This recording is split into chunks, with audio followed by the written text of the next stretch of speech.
¿Le ha dado alguna vez un regalo a alguien para luego enterarse de que nunca lo ha usado? Una vez un amigo me dio una obra de arte en una época en la que yo estaba extremadamente ocupado. Debido a que no sabía dónde ponerla en ese momento, la puse en mi armario mientras pensaba dónde ubicarla. Claro, pasó el tiempo y terminé por olvidarla por completo hasta el año siguiente cuando mi amigo visitó mi hogar nuevamente. Y al pasar la vista alrededor preguntó, ¿qué te pareció la pintura que te di el año pasado? Mi cara se puso roja en tanto que contestaba, ¿de qué pintura me hablas? Él me miró incrédulo y dijo, creo que eso contesta mi pregunta. Si te hubiera gustado, ciertamente la hubieras usado. Algunas veces esto es cierto en la teología cristiana. Como seguidores de Cristo, creemos que Dios ha dado el regalo de su autorrevelación para todos nosotros y le mostramos cuánto la apreciamos al mostrar cuánto la usamos.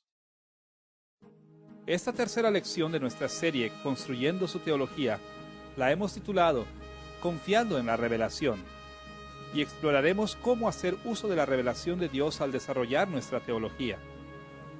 Esta lección se dividirá en 3 partes importantes. Primero, exploraremos lo que nos enseñan las Escrituras con relación a la revelación y dónde encontrarla. Segundo, examinaremos algunas dinámicas importantes involucradas en el entendimiento de la revelación de Dios. Y tercero, veremos cómo desarrollar la confianza en las conclusiones teológicas que saquemos de la revelación de Dios. Comencemos viendo en dónde encontramos la revelación. Con raras excepciones, los teólogos cristianos de los 2 milenios pasados han estado de acuerdo de una manera u otra que la revelación divina debe de jugar un papel central en la teología cristiana. La creencia de que Dios se ha revelado tanto a sí mismo como su voluntad para nosotros se remonta a las primeras páginas de la Escritura. Llega a nosotros por medio del testimonio fiel del Antiguo Testamento, por medio de Jesús y por los escritores del Nuevo Testamento.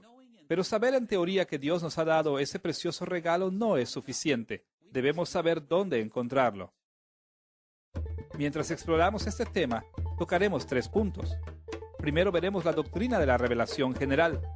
Segundo, exploraremos la doctrina de la revelación especial.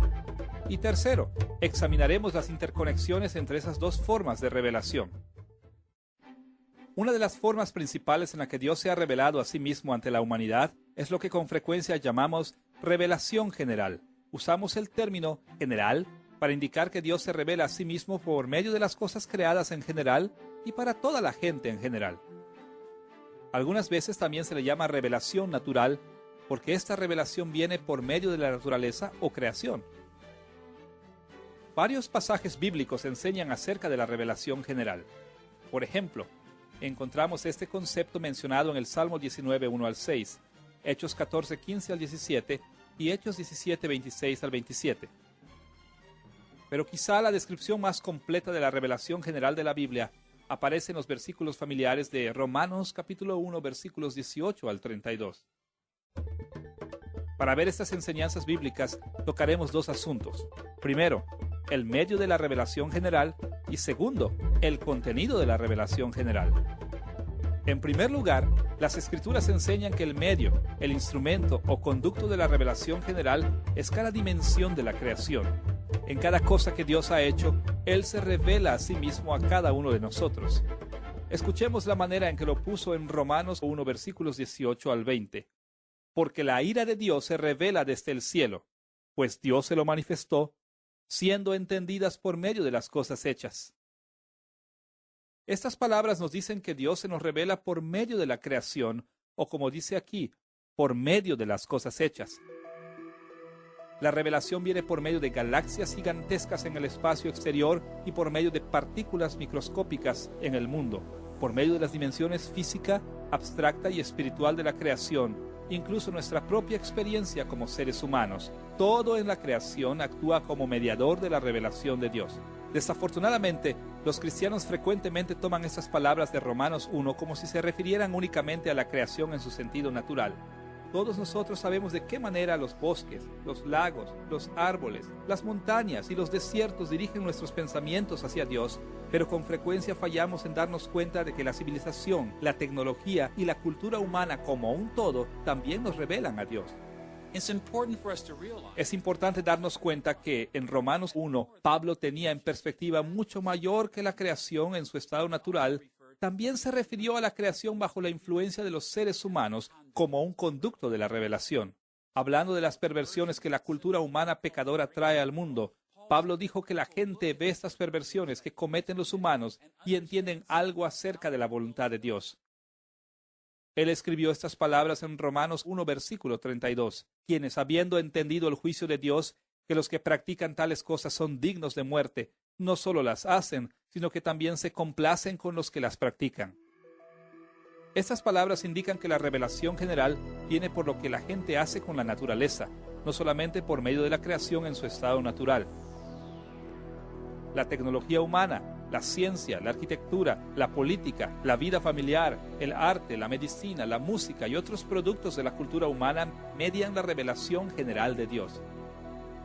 Simplemente no podemos escapar de la revelación de Dios. Nos rodea a cada momento. En segundo lugar, debemos notar que en Romanos capítulo 1 Pablo indicó también el contenido básico de la revelación general.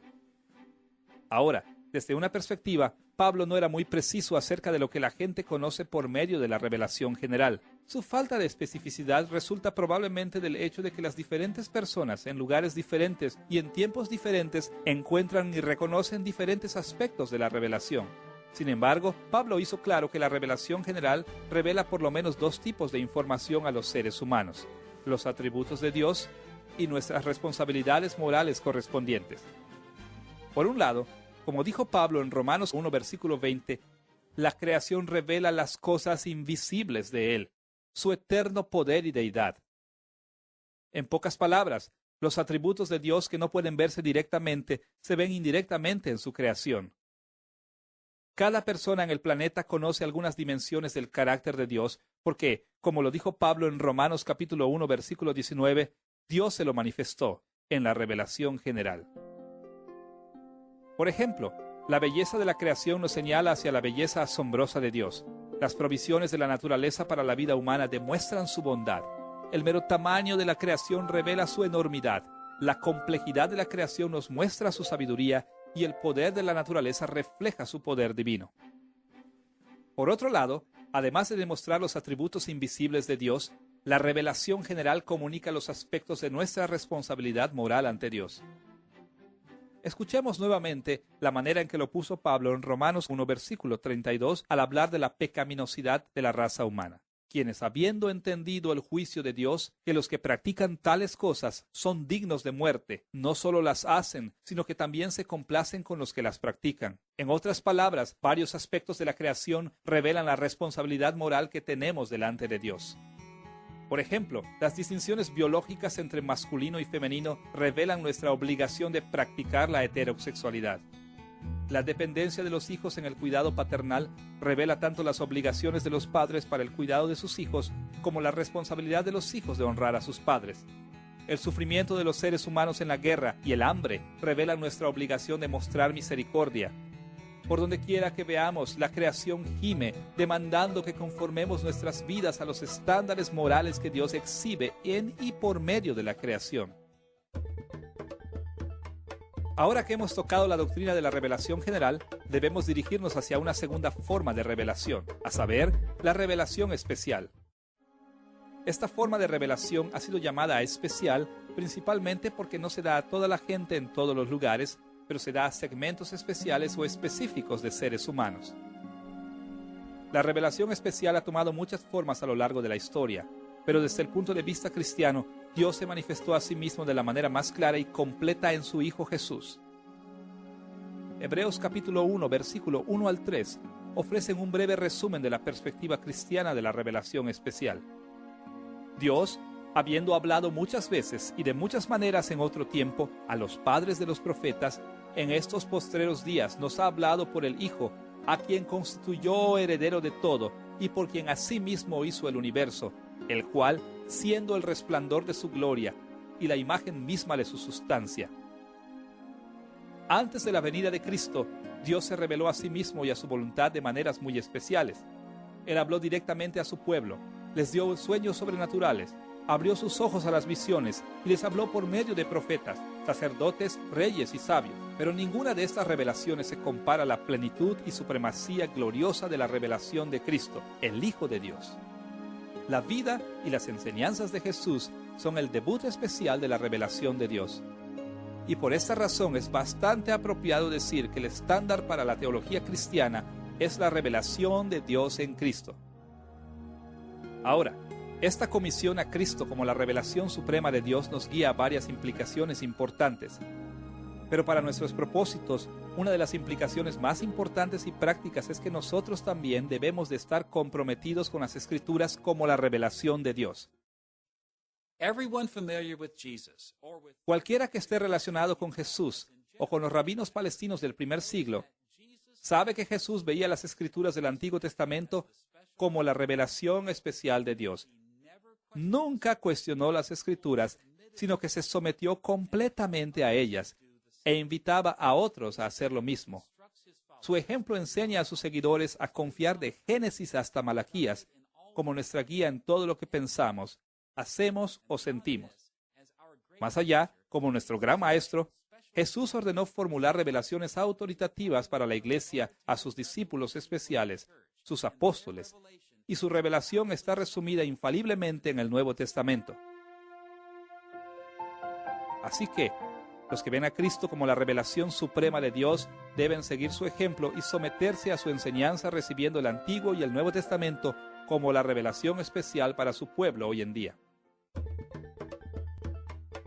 Ya que hemos visto que en nuestros días la revelación de Dios puede encontrarse tanto en la creación como en la Escritura, debemos dirigir nuestra atención ahora hacia las interconexiones entre la revelación especial y la revelación general.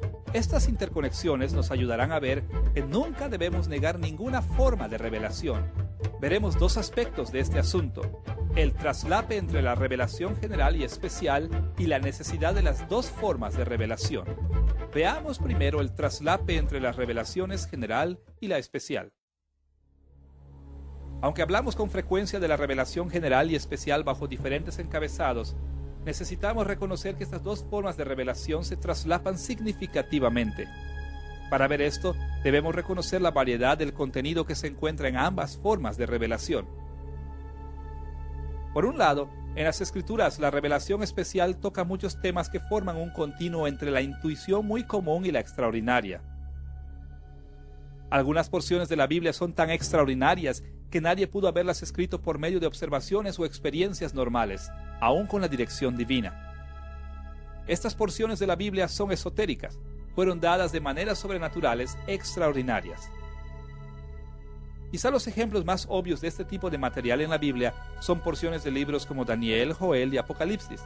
Los hombres que escribieron estos materiales recibieron su información por medio de visiones y otras revelaciones sobrenaturales que les fueron dadas particularmente a ellos. En este sentido, podemos llamar a estas porciones de la Escritura revelación muy especial. Además de esto, un tipo de terreno intermedio aparece en las Escrituras cuando encontramos una combinación de lo esotérico y las intuiciones dadas por el Espíritu a través de medios ordinarios. Por ejemplo, tomemos los libros históricos como Reyes o el Evangelio de Lucas. Los escritores de estos libros mencionaron explícitamente que habían recolectado mucha de su información de fuente humana. Reyes menciona los anales reales de Israel y de Judá.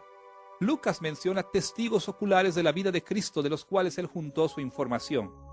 Al guiar el Espíritu de Dios a estos escritores bíblicos, fueron agregadas intuiciones sobrenaturales especiales. Tenían intuiciones en la corrección de la información que encontraban en sus fuentes. Intuiciones como de qué manera interpretar las fuentes que tenían. Intuiciones en la información que no encontraban en sus fuentes. Pero en este sentido, estas porciones de la Biblia mezclan lo esotérico y lo ordinario. Más allá de esto, grandes porciones de la Escritura consisten en más bien intuiciones comunes pero inspiradas. Esto es porque el Espíritu Santo frecuentemente guiaba a los autores bíblicos a hacer observaciones correctas acerca de las experiencias ordinarias. Por ejemplo, en Proverbios capítulo 30, versículo 25, el sabio dice estas palabras: «Las hormigas, pueblo no fuerte, y en el verano preparan su comida».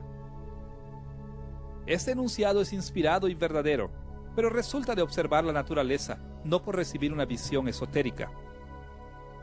Así que, en este caso, la revelación especial contiene materiales que asociamos comúnmente con la revelación general, el tipo de cosas que prácticamente cualquier persona puede notar acerca del mundo. Incluso podemos decir que estas porciones de la Biblia son revelación especial generalizada. Ahora, así como la revelación especial, la revelación general también incluye una amplia variedad de contenido. Por un lado, la revelación general contiene algunos elementos muy comunes, cosas que no son conocidas para la mayoría de las personas, sino es que para todas, que han vivido aquí en la tierra y que son mentalmente competentes. Casi todos han sabido que el mundo es inmenso, cubierto por una vasta expansión de cielo, y la mayoría de la gente puede recordar las ocasiones en que han experimentado su conciencia moral. Esas experiencias, casi universales, siempre han revelado tanto a Dios como su voluntad para la humanidad. Podemos hablar de ellas como revelación muy general. Hacia el centro del rango de la revelación general están las combinaciones de elementos comunes y extraordinarios. Estas son experiencias de la creación que son dadas únicamente a algunos porque son limitadas de alguna manera, tal como en tiempo y el espacio. Por ejemplo, los vientos de un terrible huracán demuestran el poder grandioso de Dios. Pero mucha gente nunca experimenta un huracán. Las alturas de las montañas del Himalaya revelan la gloria de Dios, pero la mayor parte de la raza humana no ha visto el Himalaya de primera mano. Debido a que todos enfrentamos muchas limitaciones, no toda la revelación general llega a todas las personas en todos los tiempos. En el otro lado del espectro están más bien los elementos extraordinarios de la revelación general, los tiempos en que la gente reconoce algunas de las verdades que Dios ha revelado, incluso en sus creencias religiosas. El hecho es que la revelación general incluye cosas que con frecuencia asociamos más de cerca con la revelación especial. Por ejemplo, algunas religiones no cristianas creen que hay solamente un Dios. Muchos religiosos distinguen entre lo ordinario y lo sagrado de maneras paralelas a la verdadera fe cristiana. El asesinato es condenado en la mayoría de las religiones. La justicia social básica es exaltada por una gran variedad de diferentes tipos de fe. En el mundo antiguo de la Biblia, otras religiones con frecuencia se parecían mucho a la verdadera fe bíblica de maneras muy extraordinarias. Incluso hoy en día, los misioneros reportan que algunas personas que no han sido alcanzadas tienen creencias similares a la fe cristiana.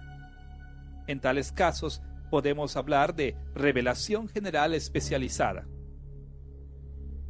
Así que, en tanto reflexionamos en los roles de la revelación general y especial en la teología, necesitamos recordar dos cosas que con frecuencia olvidamos. Por un lado, necesitamos recordar que las Escrituras nos enseñan algunas cosas que ni son esotéricas ni son desconocidas por otros medios.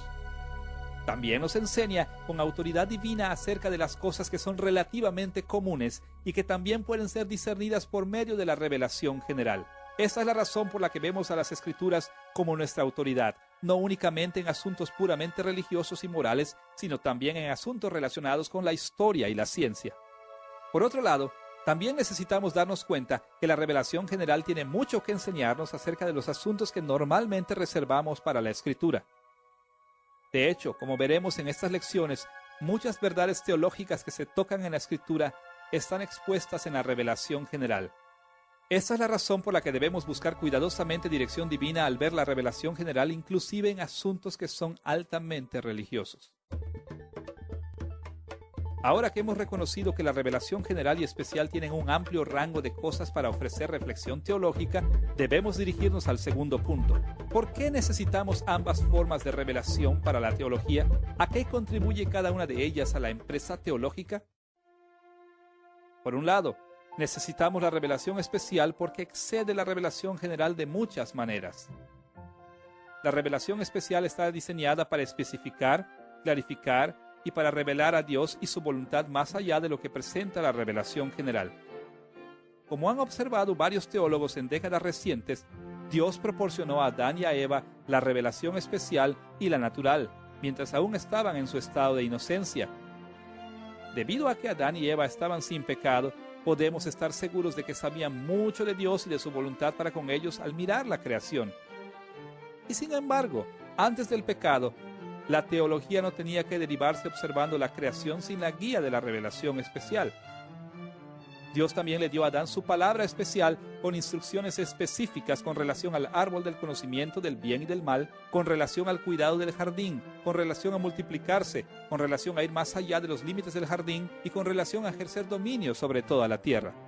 Más allá de esto, una vez que entró el pecado en el mundo, la revelación especial también se enfocó en el plan de redención de Dios.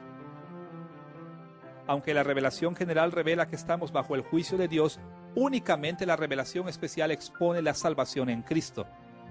Especialmente desde la caída en pecado, el proceso de construir teología tomando en cuenta la revelación general, lo que ha sido llamado algunas veces teología natural, debe ser guiado por la revelación especial.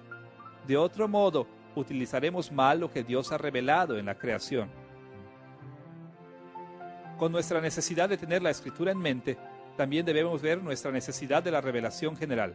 ¿Por qué no es suficiente construir nuestra teología teniendo en cuenta simplemente la Biblia? ¿Con qué contribuye la revelación general que no encontramos en la Escritura? Ahora, como hemos dicho, nunca debemos acercarnos a la naturaleza o revelación general sin la guía autoritaria de las Escrituras. Pero al mismo tiempo, debemos darnos cuenta de que las Escrituras únicamente se dirigen directamente a un número limitado de cosas y que las Escrituras hablan relativamente de pocas cosas comparadas con la amplitud de la revelación general.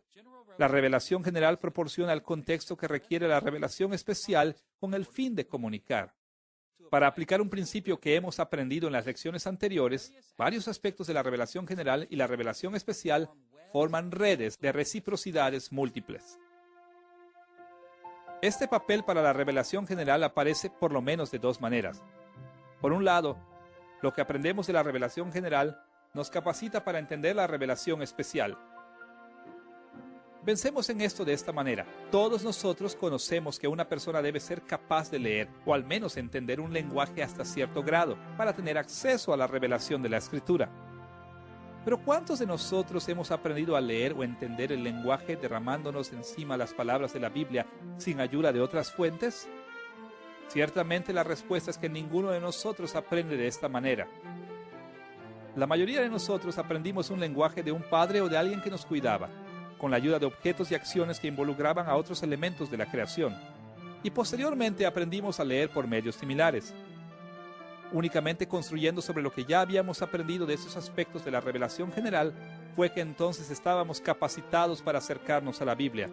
De hecho, nuestra dependencia en la revelación general es incluso más profunda al venir a las Escrituras. Ni siquiera tendríamos Biblias que leer si no fuera por lo que la gente aprendió de la revelación general. Los traductores de la Biblia aprenden a traducir, los que imprimen aprenden a imprimir, los editores aprenden a publicar principalmente de la revelación general. En estos sentidos muy básicos, debemos de dar atención a la revelación general porque nos equipa para estudiar la revelación especial. Por otro lado, la revelación general también es necesaria para la aplicación exitosa de la Biblia. Por ejemplo, la Biblia toca muchos temas y da principios infalibles a seguir. Sin embargo, para aplicar esos principios tenemos que saber algo acerca de la creación en la que se están aplicando. La Biblia nos dice que los esposos deben amar a sus esposas, pero para aplicar este principio bíblico tenemos que saber algunas cosas de la revelación general. ¿Qué es un esposo? ¿Qué es una esposa? También tenemos que saber lo que significa mostrar amor a una esposa en particular en su situación específica. En este sentido, la aplicación fiel de la Escritura siempre depende de la revelación general de Dios. Así que, en pocas palabras, vemos que Dios se ha revelado a sí mismo en la revelación general y especial, y que Él espera que nosotros encontremos su revelación tanto en la creación como en las Escrituras. Ninguna forma de revelación fue diseñada para permanecer por sí sola. Dios ha ordenado que debemos sostenernos de ambas al construir nuestra teología. Habiendo visto que los cristianos deben encontrar la autorrevelación de Dios tanto en su revelación general como en su revelación especial, debemos dirigirnos hacia nuestro segundo tema. ¿Cómo debemos derivar o desarrollar la teología a partir de la revelación de Dios? Hay que hacer una distinción importante aquí. Al igual que es una cosa diferente que alguien te dé un regalo y otra cosa que tú le des el uso apropiado, asimismo es una cosa que Dios nos dé su revelación y otra cosa que nosotros la usemos apropiadamente en teología. Ahora, Romanos capítulo 1 nos enseña que Dios se ha revelado a sí mismo en la creación con la claridad suficiente para que todos sepan que es digno de adoración y que ellos están bajo su juicio por su rebelión. Sin embargo, entender más allá de sus niveles básicos la revelación general y la especial no es tan simple. Es un complejo proceso de reflexión. Para entender cómo se lleva a cabo este proceso de derivar la teología partiendo de la revelación, enfocaremos nuestra atención en tres direcciones. Primero, exploraremos el obstáculo del pecado. Segundo, exploraremos la iluminación del Espíritu Santo. Luego, en tercer lugar, tocaremos los resultados de esta dinámica en nuestra teología. Veamos primero cómo el pecado es un estorbo al buscar construir teología a partir de la revelación de Dios. Tristemente, debemos de reconocer que el pecado ha tenido un efecto tan severo en los seres humanos que si Dios dejara libre la influencia del pecado, rechazaríamos su revelación con todas nuestras fuerzas. Aparte de la gracia común y la gracia especial, todo intento de reconocer y desarrollar nuestro entendimiento de la revelación de Dios sería en vano. En términos teológicos tradicionales, este problema se llama el efecto noético del pecado, derivado de la palabra griega para mente, nous.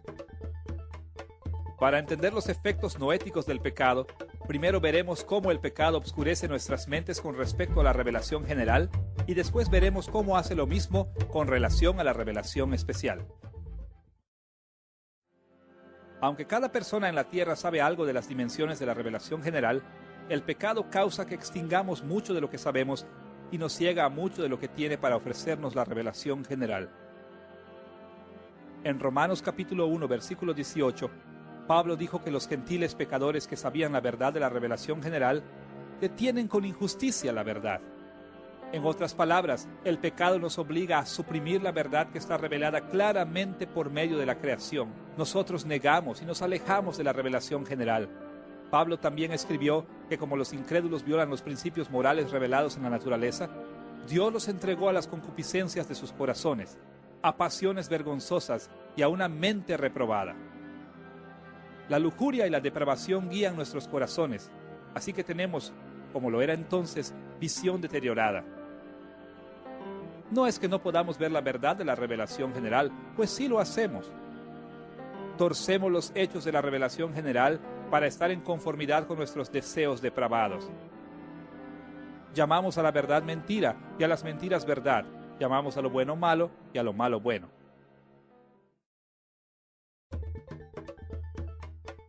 Habiendo visto cómo corrompe el pecado nuestra habilidad para hacer uso apropiado de la revelación general, debemos dirigir nuestra atención a la revelación especial. ¿Cómo afecta el pecado nuestro uso de la revelación especial, particularmente la revelación de Dios en la Escritura? La Biblia misma muestra que los seres humanos resisten a la enseñanza de las Escrituras si se quedan sin la misericordia de Dios.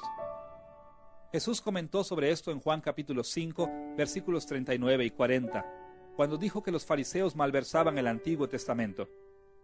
De la misma manera, Pedro comentó de los escritos de Pablo en 2 de Pedro capítulo 3, versículos 15 y 16, cuando dijo que los indoctos e inconstantes tuercen, como también las otras Escrituras. Separados de la gracia de Dios, los seres humanos tienden a tratar de manera errónea y torcer las Escrituras. Este problema de mala interpretación pecaminosa de la Biblia no está limitada a los incrédulos, también infecta a los creyentes. Un ejemplo que fácilmente viene a la mente es cuántos teólogos europeos y americanos creyeron que las Escrituras apoyaban el comercio de esclavos africanos de los siglos XVIII y XIX. ¿Cómo era esto posible? ¿Cómo pudieron interpretar erróneamente las Escrituras?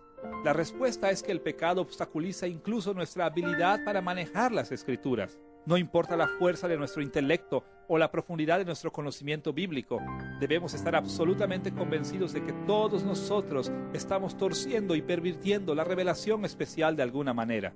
Mientras más estamos conscientes de nuestras limitaciones e inclinaciones, más podemos prevenir este tipo de mala interpretación. Pero todos nosotros iremos a la tumba ignorando algunas de las formas en que hemos mal interpretado la Biblia. El efecto noético del pecado explica muchos de los problemas que encontramos cuando estamos deduciendo teología de la revelación de Dios. Tanto las Escrituras como la creación revelan a Dios y su voluntad para nosotros, pero nosotros que interpretamos la revelación de Dios somos pecadores. No siempre entendemos su revelación en la creación o en la Escritura. Esta es la triste realidad de hacer teología en un mundo caído. Ahora que hemos visto qué tan profundamente afecta el pecado nuestra habilidad para manejar apropiadamente la revelación general y especial, debemos dirigirnos hacia nuestra mejor esperanza para deducir teología verdadera de la revelación de Dios, la iluminación del Espíritu Santo. Muy a menudo los cristianos no entienden la magnitud que tiene en nuestras vidas el ministerio personal del Espíritu Santo para derivar la verdadera teología. En cambio, ponemos nuestra confianza en nuestras habilidades naturales que poseemos como seres humanos. En el espíritu de la ilustración modernista, pensamos que podemos construir una teología verdadera si somos racionales y si aplicamos métodos bien definidos a la revelación de Dios. Pero en realidad, nuestras habilidades racionales no existen aisladas de la condición caída de la creación. En nuestro estado caído, el pecado obscurece nuestras mentes, incluyendo nuestras habilidades lingüísticas y lógicas, así que frecuentemente fallamos en entender apropiadamente la revelación. Algo más se necesita, algo que le dé poder a nuestra razón y a nuestra lingüística, algo que nos capacite para entender la revelación general y especial como son en realidad y de esta manera formar la teología verdadera. Únicamente la iluminación del Espíritu Santo de Dios puede traer tal luz a nuestros ojos ciegos. Para explorar la iluminación del Espíritu, veamos primero cómo otorga intuiciones a la revelación especial y después cómo abre nuestros ojos para ver la revelación general también.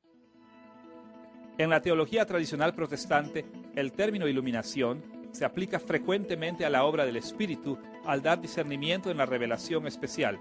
El Espíritu Santo trabaja en nosotros, renovando nuestras mentes para que podamos aprender, aceptar y aplicar la palabra de Dios. Escuchemos la forma en que Pablo estableció esta verdad en Efesios 1, versículos 17 y 18. Para que el Dios de nuestro Señor Jesucristo, el Padre de gloria, os dé espíritu de sabiduría y de revelación en el conocimiento de Él, alumbrando los ojos de vuestro entendimiento, para que sepáis cuál es la esperanza a que Él os ha llamado. Ahora, es importante darse cuenta que la iluminación del Espíritu Santo a la revelación especial funciona en muchos niveles. Por un lado, las Escrituras hacen claro que el Espíritu de Dios opera de maneras no redentoras para que los no cristianos entiendan muchos aspectos de la revelación especial. Según Números capítulo 24, versículo 2, el Espíritu de Dios vino sobre Balaam, el profeta pagano, dándole discernimiento. Y en Juan capítulo 11, Caifás el sumo sacerdote, que jugó eventualmente un papel significativo en la crucifixión de Jesús, profetizó verdaderamente con relación a la crucifixión de Jesús. En Mateo capítulo 21, los fariseos entendieron que la parábola de los labradores malvados se aplicaba a ellos, pero respondieron con un complot para matar a Jesús en lugar de un arrepentimiento genuino. De manera similar, el escritor de Hebreos capítulo 6, versículo 4, habló específicamente de la iluminación del Espíritu a gente cuya salvación cuestionó posteriormente. Podemos llamar a estos ejemplos las operaciones comunes del Espíritu, en el contexto de la gracia común. Estos son algunos de los papeles no redentores que realiza el Espíritu en el mundo. Esta es la razón por la cual incluso los no creyentes pueden entender y enseñar la teología que está de acuerdo con las Escrituras. Es el resultado de la obra del Espíritu en ellos, aunque no sean redimidos. Al mismo tiempo, es importante recordar que la Iglesia es el templo del Espíritu. La Iglesia es la depositaria de su presencia especial y de su ministerio en el mundo. Él da al pueblo redimido conocimiento salvador de la palabra de Dios. Y sería bueno esperar que la obra iluminadora del Espíritu fuera mayor entre los creyentes que entre los no creyentes. De hecho, estaría bien esperar que los teólogos creyentes aprendieran del Espíritu de maneras que excedan a los no creyentes. Este papel vital de la iluminación del Espíritu a nuestras mentes hacia la revelación especial denota un asunto muy importante que cada teólogo cristiano debe recordar. Debido a que únicamente el Espíritu nos ilumina, los teólogos cristianos deben dedicarse conscientemente y devotamente a estar en comunión con el Espíritu. La teología cristiana no es para ser un proyecto impersonal que logramos por medio de nuestros propios esfuerzos. Se requiere el contacto altamente personal con el Espíritu Santo, y la sensibilidad santificadora a su obra si esperamos deducir la teología verdadera de la revelación especial. Tenemos razones para esperar que nuestras conclusiones teológicas se deriven apropiadamente de las Escrituras solo cuando buscamos sinceramente la guía del Espíritu de gracia. Teniendo en mente la iluminación del Espíritu en la revelación especial, ahora nos dirigimos a la revelación general. La mayoría de los cristianos están familiarizados con la idea de que para entender y aplicar las Escrituras correctamente necesitamos la iluminación del Espíritu. Al mismo tiempo, también debemos recordar que el Espíritu Santo da a los hombres y a las mujeres la habilidad para manejar la revelación general apropiadamente. Hay muchas maneras en que vemos esta verdad en la Escritura. Una forma importante en que la Escritura aborda este asunto es en la doctrina de la sabiduría. En la Biblia, la sabiduría dada por Dios es un entendimiento apropiado que se enfoca especialmente en la revelación general. ¿Y de dónde viene esta sabiduría? El Espíritu de Dios enseña la sabiduría. En Daniel capítulo 5, versículo 14, el rey pagano Belsasar reconoció que la sabiduría de Daniel era de origen divino. En Proverbios capítulo 2, versículo 6, leemos que toda sabiduría viene de Dios. De manera similar, según Éxodo capítulo 31, versículo 3, los artesanos Bezaleel y Aholiab desarrollaron toda habilidad artesanal porque fueron llenos del Espíritu Santo. Estos y otros pasajes con temas similares nos enseñan que no solamente se necesita la iluminación del Espíritu para la revelación especial, sino también para la revelación general. Escuchemos la manera en que habló Calvino en el libro 2, capítulo 2, de las instituciones de la religión cristiana, acerca de la obra del Espíritu, en tanto la gente descubre todo tipo de verdades en la revelación general. Por lo tanto, cuando al leer los escritores paganos veamos en ellos esta admirable luz de la verdad que resplandece en sus escritos, ello nos debe servir como testimonio de que el entendimiento humano, por más que haya caído y degenerado de su integridad y perfección, sin embargo, no deja de estar aún adornado con excelentes dones de Dios. Si reconocemos al Espíritu de Dios por única fuente y manantial de la verdad, no desecharemos ni menospreciaremos la verdad donde quiera que la halláremos, a no ser que queramos hacer una injuria al Espíritu de Dios. Si pues Dios ha querido que los infieles nos sirviesen para entender la física, la dialéctica, las matemáticas y otras ciencias, sirvámonos de ellos en esto. Como dijo Calvino aquí, el Espíritu de Dios enseña la verdad de la revelación general como única fuente de verdad. Por esta razón, intentar construir la teología cristiana en el poder de la carne, incluso respecto a lo que tiene que ver con los asuntos relacionados a la revelación general, es tan insensato como buscar la salvación en el poder de la carne. Todo esto es para decir que deducir teología a partir de la revelación no es algo que sucede automáticamente o algo que usted o yo podamos hacer por nuestras propias fuerzas. Cuando se hace apropiadamente, derivar la teología a partir de la revelación es una humilde experiencia religiosa en la que constantemente chocamos con los límites de nuestras habilidades naturales y nos encontramos a nosotros mismos renovando nuestra dependencia en el Espíritu de Dios constantemente. Las dinámicas del pecado y el Espíritu en nuestro entendimiento de la revelación general y especial nos preparan para esperar ciertos resultados en el proceso de la formación de la teología. Con frecuencia, la tensión entre el pecado y el Espíritu nos causa que enfrentemos situaciones en donde los hallazgos de la revelación especial y general parecen ser incompatibles. Construir una teología es relativamente simple siempre y cuando todo lo que creamos de las Escrituras encaje fácilmente en nuestro entendimiento de la revelación general. Por ejemplo, no es difícil creer que la Biblia es verdadera históricamente siempre y cuando haya evidencias científicas que parezcan apoyarla.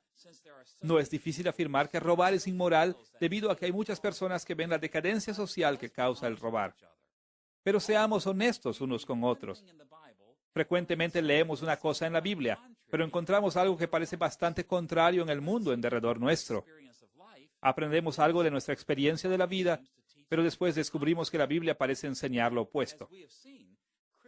Ahora, como hemos visto, los cristianos deben construir teología confiando tanto en la revelación general como en la especial. No podemos tratar esos problemas simplemente rechazando la revelación especial o rechazando la revelación general. ¿Cómo podemos entonces manejar los conflictos aparentes entre esas dos fuentes de revelación? ¿Qué hacemos cuando encontramos algo en la Biblia que parece contrastar con los hallazgos de la ciencia o de la experiencia ordinaria? Ahora, como hemos visto, los cristianos deben construir teología confiando tanto en la revelación general como en la especial. No podemos tratar esos problemas simplemente rechazando la revelación especial o rechazando la revelación general. ¿Cómo podemos entonces manejar los conflictos aparentes entre esas dos fuentes de revelación? ¿Qué hacemos cuando encontramos algo en la Biblia que parece contrastar con los hallazgos de la ciencia o de la experiencia ordinaria? En primer lugar, debemos entrar en estas situaciones con la firme convicción de que la revelación general y especial realmente nunca se contradicen la una a la otra. Tanto en la revelación general como en la especial, el mismo Dios está hablando, el Dios que dice únicamente verdades porque Él no puede mentir. Lo que es más, también debemos darnos cuenta de que Dios no tiene dificultad en unir lo que revela de toda la creación y en la Escritura. Sin importar qué tan irreconciliables nos parezcan estas dos fuentes de revelación, sabemos que desde el punto de vista de Dios, y por lo tanto es una realidad, son tanto verdaderas como compatibles. En segundo lugar, debemos recordar que cuando hablamos de lo que sabemos de la revelación especial y general, nunca estamos tratando con revelación per se, sino con nuestro entendimiento de la revelación. Entendimiento que siempre está lejos de la perfección. Aunque la revelación general y especial nunca están realmente en conflicto porque ambas provienen de Dios, nuestro entendimiento de ellas ciertamente puede estar en conflicto porque proviene de nosotros. Hay 4 maneras de evaluar la situación cuando nos encontremos con aparentes discrepancias entre la revelación especial y la general. Primero, siempre es posible que hayamos mal interpretado la revelación especial y que hayamos cambiado nuestra interpretación de la Biblia sin rechazar la Biblia misma. Segundo, el conflicto se puede dar cuando hayamos malinterpretado la revelación general. Frecuentemente sacamos conclusiones de la experiencia que deben ser corregidas por la Escritura. Tercero, podemos malinterpretar tanto la revelación especial como la general. Siempre es viable que nuestras experiencias del mundo no parezcan encajar con lo que enseña la Biblia, porque hemos fallado en abrazar correctamente tanto la Biblia como nuestra experiencia. Cuarto, pudimos haber encontrado un misterio que simplemente está más allá de nuestra comprensión humana. Por ejemplo, nuestra experiencia de la revelación general nos guía ciertamente a no esperar que 3 personas sean una. Sin embargo, esto es lo que nos enseña la Biblia acerca de Dios. ¿Cómo podemos reconciliar esos dos puntos de vista? No podemos. La doctrina de la Trinidad es un misterio más allá de nuestro alcance. Ahora, no podemos estar diciendo siempre cuál de estas 4 situaciones estamos enfrentando, pues no es práctico. Así que muchas veces debemos actuar simplemente en base a dónde ponemos el peso de la prueba. ¿Ponemos una carga más pesada de prueba en nuestra interpretación de la Escritura o en nuestra interpretación de la revelación general? Bueno, los cristianos van en diferentes direcciones con relación a este asunto. Por un lado, los cristianos que frecuentemente llamamos más liberales tienden a aceptar su entendimiento de la revelación general más rápidamente de lo que tienden a someterse a su entendimiento de la Biblia. Pero los cristianos que frecuentemente llamamos más conservadores tienden a aceptar su entendimiento de la revelación especial cuando surge un conflicto. Esta segunda estrategia es la más sabia. Debemos seguir lo que entendemos que enseña la Escritura, a menos que las evidencias de nuestras reflexiones acerca de la revelación general sean arrolladoras. Cristo y sus apóstoles respaldaron las Escrituras como nuestra guía para entender la vida, así que debemos estar listos a someternos a ellas cuando surgen conflictos aparentes. Como dijo Pablo en 2 de Timoteo capítulo 3 versículo 16, toda la Escritura es inspirada por Dios y útil para enseñar, a fin de que el hombre de Dios sea perfecto, enteramente preparado para toda buena obra. Sin embargo, al mismo tiempo, en buena fe siempre debemos recordar que debido a que nuestro entendimiento está agrietado por el pecado, debemos volver a revisar los problemas una y otra vez. La práctica de los creyentes fieles a través de los años ha sido someter sus juicios a lo que ellos creen que enseña la Biblia, aunque saben que puede ser que tengan que corregir su entendimiento de la Escritura posteriormente. Esta manera de sabiduría y sumisión nos llama a hacer teología de lo que creemos sinceramente que enseña la Biblia. El hecho que derivar teología de la revelación es enfrentarse con dificultades que resultan de la dinámica del pecado y el espíritu, arroja un tercer tema principal en esta lección. En tal situación compleja, ¿cómo podemos desarrollar confianza en las posiciones teológicas que sustentamos? Hay un dicho muy popular que usamos entre los cristianos evangélicos que dice algo así: Dios lo dijo, yo lo creo, eso basta. Bueno, de muchas maneras este enunciado es verdadero. Dice lo que hemos estado diciendo a lo largo de esta lección. Si Dios ha revelado algo, entonces debemos de creerlo y eso debe de bastar. Pero este dicho pasa por alto el hecho de que no siempre entendemos correctamente la revelación de Dios. Simplemente porque pensamos que Dios dijo algo, no quiere decir que realmente lo hizo. Así que tenemos que hacer una pregunta muy seria. ¿Cómo podemos desarrollar confianza en que hemos entendido correctamente la revelación de Dios de tal manera que podamos decir con certeza, ¿Dios lo dijo y eso basta? Para explorar el desarrollo de la confianza en teología, veamos 3 consideraciones. Primero, veremos que la confianza en las posiciones teológicas tiene una cualidad análoga. Segundo, exploraremos cómo resulta por lo regular la confianza desde un proceso de deferencia. Y tercero, exploraremos cómo debemos establecer la alineación apropiada de confianza con relación a diferentes posiciones teológicas. Veamos primero la idea de que la confianza en conclusiones teológicas tiene una cualidad análoga, no binaria. Para entender esa diferencia, nos ayuda a hacer una analogía con 2 tipos comunes de interruptores de luz. Primero, un simple interruptor de luz de encendido o apagado puede pensarse que sea binario. Es una de 2, ya sea que esté encendido o apagado. Ese tipo de interruptor es similar a las maneras en que piensan de sus creencias muchos evangélicos. Con regularidad piensan simplemente en las cosas que saben y las que no saben. Yo creo que Jesús es el Hijo de Dios. Yo creo que Dios es trino. Esas afirmaciones son creencias firmes. Sin embargo, los evangélicos también tienen listas de cosas que consideran desconocidas. Yo no sé por qué Dios permite el mal. Yo no sé cuándo regresará Cristo. Este tipo de enunciados indican que no sabemos qué pensar. No tenemos confianza en las posiciones que se han tomado sobre estos asuntos. Este acercamiento binario a las convicciones teológicas es adecuado en muchas circunstancias. Decir, yo sé de esto, pero no sé de aquello, es como para salir del paso.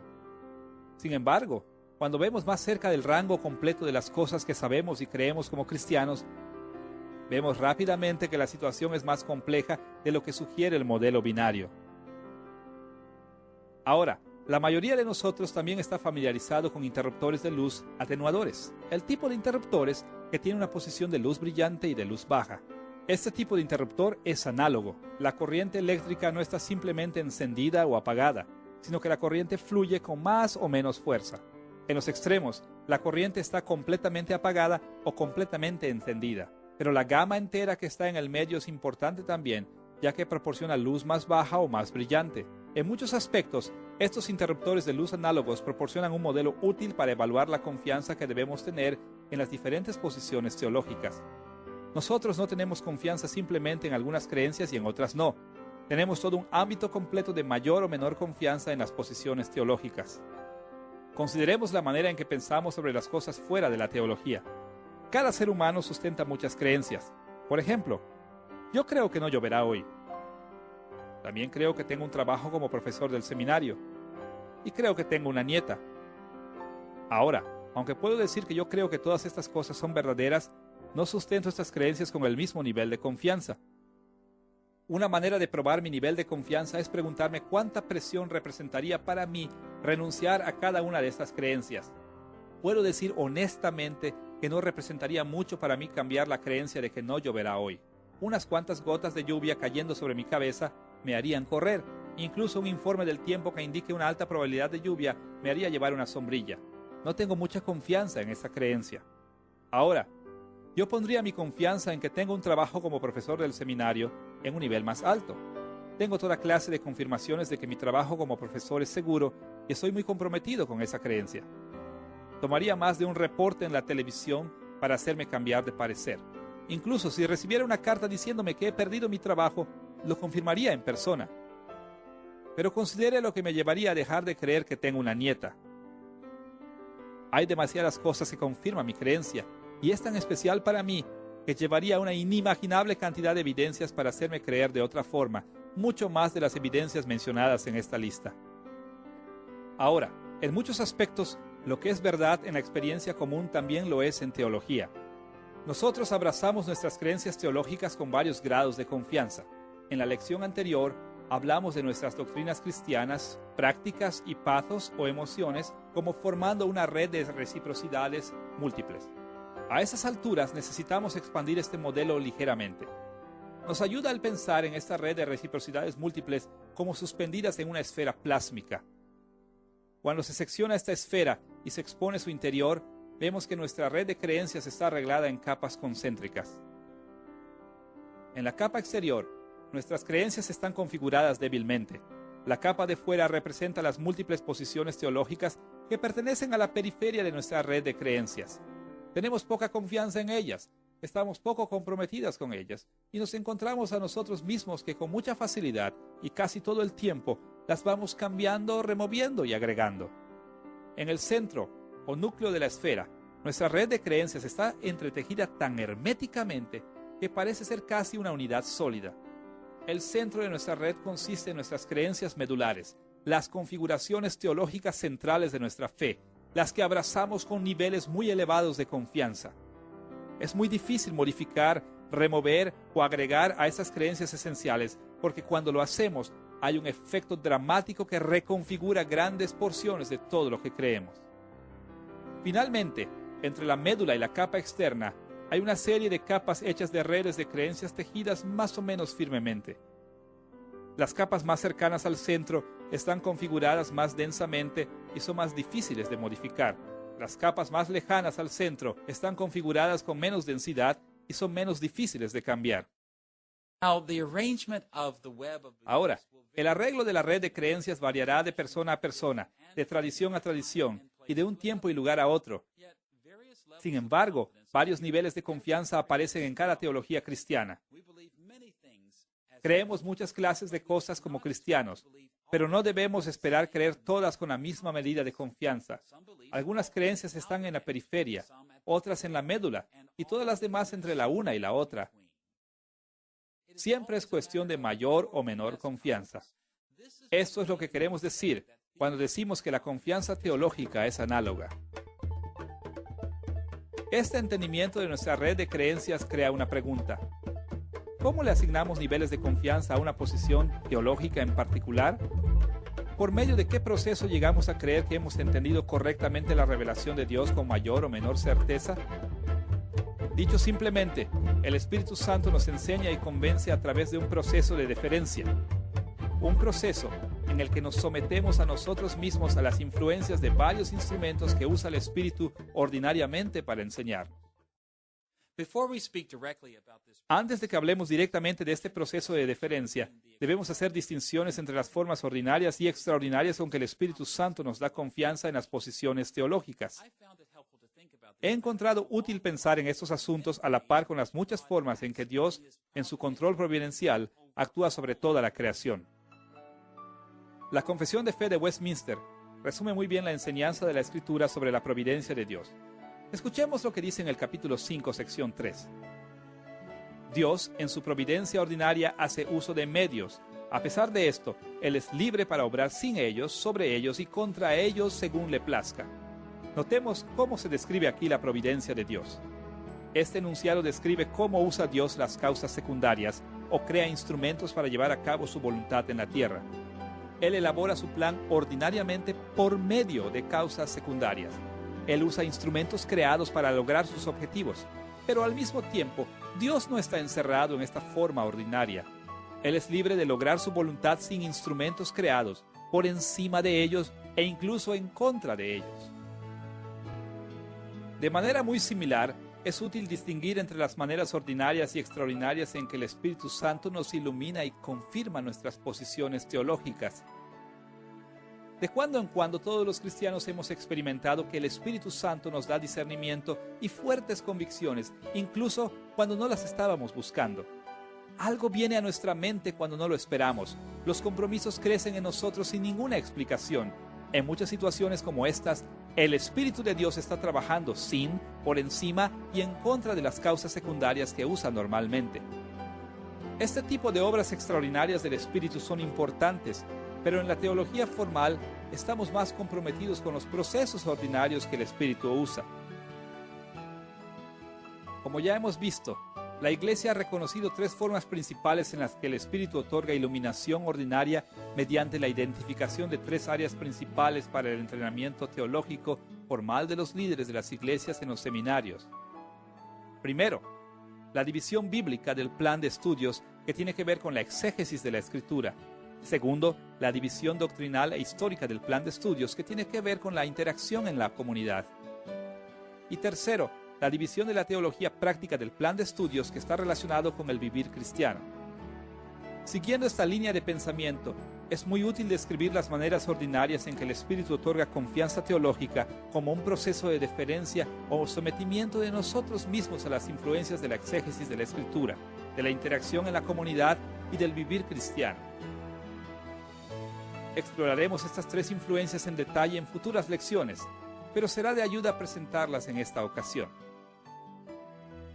En primer lugar, el Espíritu de Dios nos ilumina y nos confirma nuestro aprendizaje para deferir las influencias de la exégesis o interpretación bíblica apropiada.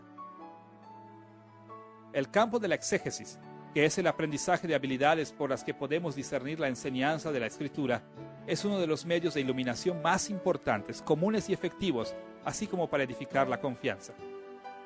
¿Quieres saber lo que Dios ha revelado en la Escritura? ¿Quieres estar seguro de esto? Ordinariamente debemos de emplear habilidades exegéticas que nos equipen para manejar la Biblia responsablemente. Debido a que la deferencia para con la exégesis de la Escritura es tan vital para el proceso de desarrollar teología cristiana, dedicaremos mucho de nuestro tiempo discutiendo esta área en las lecciones subsiguientes. En segundo lugar, el Espíritu de Dios usa comúnmente la interacción en la comunidad para iluminar nuestras mentes y confirmar nuestras convicciones. La exégesis bíblica directa no es la única influencia que necesitamos en teología. También necesitamos la ayuda de la revelación general, especialmente la interacción con otras personas. De hecho, la exégesis directa sin la comunidad es muy peligrosa. Como veremos una y otra vez, el primer paso hacia la herejía es frecuentemente la exégesis. Interactuar con otros, aprender y evaluar sus opiniones de lo que ha revelado Dios, debería ser una influencia crucial en nuestra teología. En el sentido más amplio, Dios ha ordenado la interacción con toda la raza humana para ayudarnos, pero la interacción entre creyentes, donde el Espíritu habita en su plenitud, es especialmente importante para el proceso. Cuando interactuamos en la comunidad, nos hacemos preguntas como estas. ¿Qué ha creído la iglesia del pasado acerca de estos temas? ¿Qué me dicen los creyentes piadosos que están a mi alrededor hoy en día acerca de este tema? ¿Cómo se comparan mis opiniones personales a las de otros? La deferencia hacia la interacción con la comunidad es tan vital al proceso de derivar teología partiendo de la revelación de Dios que también vamos a pasar muchas lecciones futuras reflexionando sobre esta área. En tercer lugar, el vivir cristiano también juega un papel muy importante para darnos seguridad de que estamos siguiendo la dirección del Espíritu. Cosas como las experiencias de éxito y fracaso, las oraciones, la adoración y el servicio a Dios son dimensiones de la revelación general que también son instrumentos que usa ordinariamente el Espíritu para iluminarnos y convencernos de las posiciones teológicas. Vivir por Cristo nos prepara para una buena exégesis bíblica y para una interacción con otros. Y un caminar fiel con Dios también es la arena dentro de la cual probamos nuestras posiciones teológicas. Lo que somos y lo que experimentamos al vivir por Cristo es la tercera influencia principal para lo cual debemos deferir. El Espíritu usa el vivir cristiano para iluminar nuestras mentes y darnos confianza de que hemos entendido la revelación de Dios correctamente. Y tocando este tema, pasaremos un buen número de lecciones en estas series investigando el vivir cristiano. Hasta este punto hemos visto que la seguridad teológica es un asunto de grados y que el Espíritu de Dios ordinariamente usa las influencias de la exégesis, la comunidad y el vivir cristiano para darnos seguridad. Ahora estamos en posición para ver cómo debemos alinear apropiadamente los niveles de seguridad que tenemos en nuestras diversas creencias. Vamos a regresar una y otra vez al concepto de alineación apropiada en estas lecciones, pero será de mucha ayuda presentar la idea básica en esta ocasión. Déjeme sugerir un modelo para el entendimiento de cómo funciona la alineación apropiada. Yo llamo a este modelo el cono de la certeza. Imagine que removemos una sección de una esfera de nuestra red de creencias, perforando un cono que va desde el borde exterior hacia el núcleo. Poniendo este cono vertical, las capas del cono forman una escala de seguridad sobre las cuales sostenemos nuestras creencias. En la cima del cono están nuestras creencias centrales. En el fondo del cono está el borde externo de nuestras creencias. Entre la cima y el fondo están las creencias que sostenemos con diferentes niveles de convicción. Una de nuestras responsabilidades principales como teólogos cristianos es determinar en qué nivel ubicar las creencias particulares. Una vez que hemos decidido que una posición teológica pertenece a la fe cristiana, queremos saber dónde debemos ponerla en el cono de la certeza. ¿Se debe poner hacia la cima, en los niveles más altos de seguridad? ¿O debe ubicarse hacia el fondo, en las medidas más bajas de seguridad? Ahora, no hay duda que en ocasiones el Espíritu Santo va a crear niveles de confianza en nosotros de maneras extraordinarias. Podemos encontrarnos a nosotros mismos absolutamente convencidos de algo contando con poca justificación para estarlo. Podemos dudar sobre un punto de vista teniendo poca habilidad para explicar por qué. A veces solamente sentimos o percibimos que algo es verdadero o falso. Debemos tener cuidado con este tipo de experiencias y someterlas a la evaluación de la palabra de Dios, pero estas obras extraordinarias del Espíritu de Dios no deben ignorarse. Pero, ¿cuál es la manera ordinaria que usa el Espíritu para guiarnos al determinar dónde ubicar las creencias en el cono de la certeza? En términos generales, podemos decir que con raras excepciones, debemos de alinear nuestros niveles de seguridad con los resultados de la deferencia fiel en relación a las influencias de la exégesis, la comunidad y el vivir cristiano. Al buscar estar bajo sus influencias, el Espíritu pone muchas de nuestras convicciones en la alineación apropiada.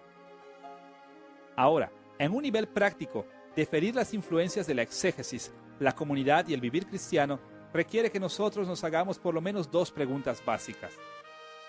Primero, ¿cuánta armonía existe entre la exégesis, la comunidad y el vivir cristiano en un asunto en particular? Mientras más armonía haya, más seguridad debemos tener en que hemos entendido correctamente un asunto en particular. La segunda pregunta se puede poner de esta manera. Cuando hay una desarmonía significativa, ¿la fuerza de una influencia supera significativamente a las otras?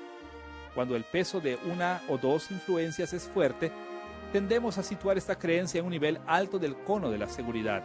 Pero cuando las influencias de la exégesis, la comunidad y el vivir cristiano no están en armonía y tienen casi el mismo peso, tendemos a ubicar estas creencias en niveles bajos en el cono de la certeza. Ahora, debemos estar claros de que no hay una manera mecánica para abordar la tarea de una alineación apropiada. No hay cálculo matemático que podamos usar. El proceso es más bien un arte que una ciencia, y constantemente debemos buscar la bendición de Dios al llevar a cabo esta tarea. Sin embargo, el proceso de deferencia es el camino por el cual el Espíritu guía ordinariamente a su pueblo. Al involucrarnos nosotros mismos en las influencias de la exégesis, la interacción con la comunidad y el vivir cristiano, el Espíritu nos guiará hacia el objetivo de la alineación apropiada de nuestras creencias en el cono de la certeza. En esta lección hemos explorado cómo confiar en la revelación de Dios en el proceso de construir nuestra teología. Hemos visto que Dios nos ha dado la revelación especial y la general, así que nosotros debemos depender de su revelación tanto en la creación como en la Escritura. También notamos que la derivación de la teología partiendo de la revelación está dañada por los efectos del pecado, pero se puede llevar a cabo por la iluminación del Espíritu Santo.